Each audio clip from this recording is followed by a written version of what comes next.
राघव धीरे धीरे ऊपर के कमरे में पहुंचा। हवा अचानक ठंडी हो गई थी।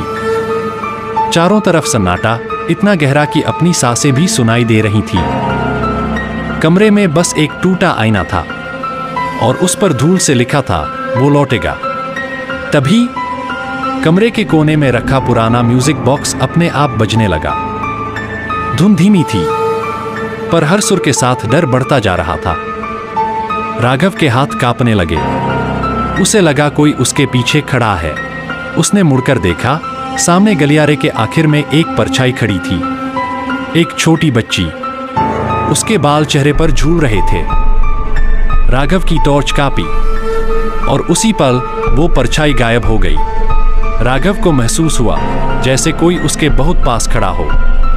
उसने धीरे धीरे पीछे मुड़कर देखा और वहीं उसके पीछे वो बच्ची खड़ी थी, सफेद कपड़ों में, बाल चेहरे पर झूलते हुए और आंखों में लाल चमक जैसे जलती आग। उसने ठंडी आवाज में कहा, क्यों आए हो यहां?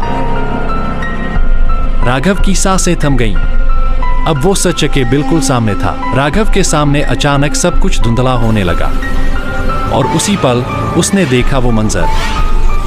हवेली के अंदर 60 साल पहले का वक्त था। जमींदार राजन बाबू का परिवार रात के खाने पर बैठा था जब आग भड़क उठी। किसी अपने ने ही धोखा दिया था और उस आग में सब जल गए। बस वो छोटी बच्ची बची, जिसकी आत्मा आज भी वहीं भटक रही है। राघव कांप उठा। उसे एहसास हुआ ये कहानी सिर्फ किसी और की नहीं, बल्कि उसकी अपनी किस्मत से जुड़ी है। सुबह की पहली किरण फूट रही थी। राघव लड़खड़ाते हुए हवेली से बाहर निकला। उसके चेहरे पर डर और राहत दोनों थे।